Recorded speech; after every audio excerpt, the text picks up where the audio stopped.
Verses 31 to 40. They went about to kill him, v. 31, for they fell a beating him, v. 32, resolving to beat him to death by blows without number, a punishment which the Jewish doctors allowed in some cases, not at all to the credit of their nation, and called the beating of the rebels.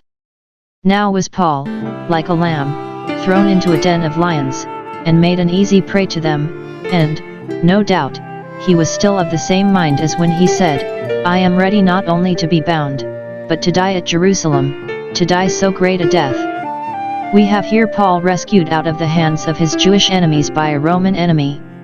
Tidings were brought of the tumult, and that the mob was up, to the chief captain of the band, the governor of the castle, or, whoever he was, the now commander-in-chief of the Roman forces that were quartered in Jerusalem.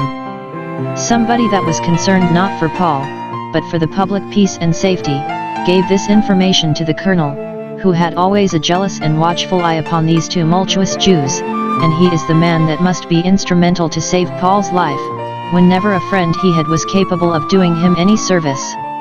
The tribune, or chief captain, got his forces together with all possible expedition, and went to suppress the mob. He took soldiers and centurions, and ran down to them. Now at the feast, as at other such solemn times, the guards were up, and the militia more within call than at other times, and so he had them near at hand, and he ran down unto the multitude, for at such times delays are dangerous. Sedition must be crushed at first, lest it grow headstrong. The very sight of the Roman general frightened them from beating Paul, for they knew they were doing what they could not justify, and were in danger of being called in question for this day's uproar, as the town clerk told the Ephesians. They were deterred from that by the power of the Romans, from which they ought to have been restrained by the justice of God and the dread of his wrath. Note, God often makes the earth to help the woman, Revelation 12:16, and those to be a protection to his people who yet have no affection for his people. They have only a compassion for sufferers, and are zealous for the public peace. The shepherd makes use even of his dogs for the defense of his sheep. It is Strezzo's comparison here. See here how these wicked people were frightened away at the very sight of the chief captain, for the king that sitteth on the throne of judgment scattereth away all evil with his eyes. The governor takes him into custody. He rescued him, not out of a concern for him, because he thought him innocent, but out of a concern for justice, because he ought not to be put to death without trial, and because he knew not how dangerous the consequence might be to the Roman government of such tumultuous proceedings were not timely suppressed, nor what such an outrageous people might do if once they knew their own strength. He therefore takes Paul out of the hands of the mob into the hands of the law, v. 33. He took him, and commanded him to be bound with 2 chains, that the people might be satisfied he did not intend to discharge him, but to examine him, for he demanded of those who were so eager against him who he was, and what he had done. This violent taking of him out of the hands of the multitude, though there was all the reason in the world for it, yet they laid to the charge of the chief captain as his crime. Ch 24:7. The chief captain Lysias came with great violence, and took him out of our hands, which refers to this rescue as appears by comparing the provision which the chief captain made, with much ado, to bring Paul to speak for himself. One had almost as good enter into a struggle with the winds and the waves, as with such a mob as was here got together, and yet Paul made a shift to get liberty of speech among them. There was no knowing the sense of the people, for when the chief captain inquired concerning Paul, having perhaps never heard of his name before, such strangers were the great ones to the excellent ones of the earth, and affected to be so, some cried one thing, and some another, among the multitude, so that it was impossible for the chief captain to know their mind, when really they knew not either one another's mind or their own, when every one pretended to give the sense of the whole body. Those that will hearken to the clamors of the multitude will know nothing for a certainty, any more than the builders of Babel, when their tongues were confounded. There was no quelling the rage and fury of the people, for when the chief captain commanded that Paul should be carried into the castle, the tower of Antonia, where the Roman soldiers kept garrison, near the temple, the soldiers themselves had much ado to get him safely thither out of the noise. The people were so violent, v. 35. When he came upon the stairs, leading up to the castle, the soldiers were forced to take him up in their arms, and carry him, which they might easily do, for he was a little man, and his bodily presence weak, to keep him from the people, who would have pulled him limb from limb if they could. When they could not reach him with their cruel hands, they followed him with their sharp arrows, even bitter words, they followed, crying, "Away with him." v. 36. See how the most excellent persons and things are often run down by a popular clamor. Christ himself was so, with, crucify him, though they could not say what evil he had done. Take him out of the land of the living, so the ancients expound it, chase him out of the world. Paul at length begged leave of the chief captain to speak to him, v. 37, as he was to be led into the castle, with a great deal of calmness and composedness in himself, and a great deal of mildness and deference to those about him. He said unto the chief captain, "May I speak unto thee? Will it be no offense, nor construed as a breach of rule, if I give thee some account of myself, since my persecutors can give no account of me?"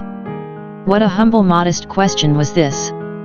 Paul knew how to speak to the greatest of men, and had many a time spoken to his betters, yet he humbly begs to leave to speak to this commander, and will not speak till he has obtained leave. "May I speak unto thee?" The chief captain tells him what notion he had of him.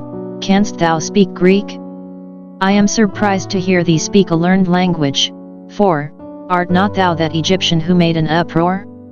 The Jews made the uproar, and then would have it thought that Paul had given them occasion for it, by beginning first, for probably some of them whispered this in the ear of the chief captain. See what false mistaken notions of good people and good ministers many run away with, and will not be at the pains to have the mistake rectified. It seems, there had lately been an insurrection somewhere in that country, headed by an Egyptian, who took on him to be a prophet. Josephus mentions this story, that an Egyptian raised a seditious party, promised to show them the fall of the walls of Jerusalem from the Mount of Olives, and that they should enter the city upon the ruins. The captain here says that he led out into the wilderness 4,000 men that were murderers, desperados, banditti, robberies, cutthroats. What a degeneracy was there in the Jewish nation, when there were found there so many that had such a character, and could be drawn into such an attempt upon the public peace.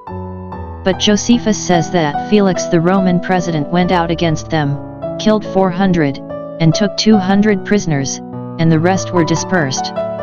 And Eusebius speaks of it.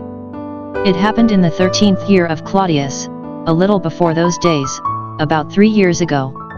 The ringleader of this rebellion, it seems, had made his escape, and the chief captain concluded that one who lay under so great an odium as Paul seemed to lie under, and against whom there was so great an outcry, could not be a criminal of less figure than this Egyptian. See how good men are exposed to ill will by mistake.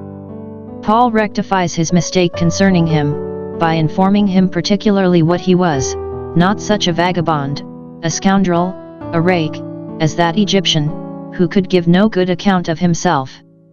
No, I am a man who is a Jew originally, and no Egyptian, a Jew both by nation and religion.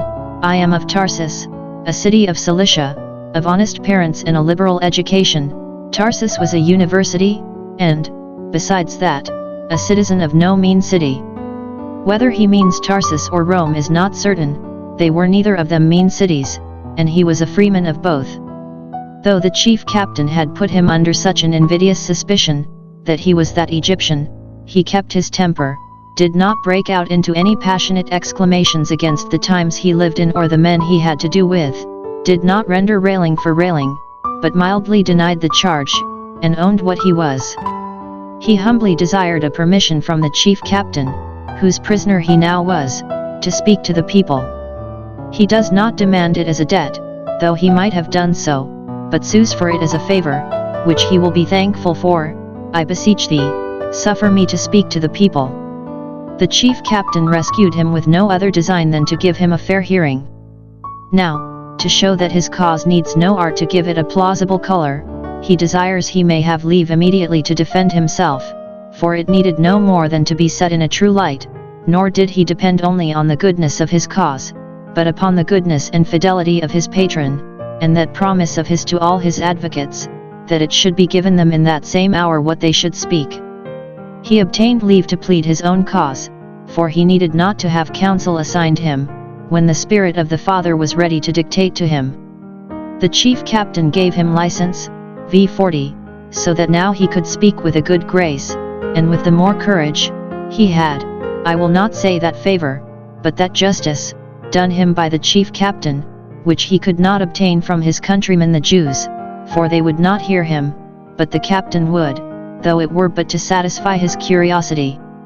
This license being obtained, the people were attentive to hear.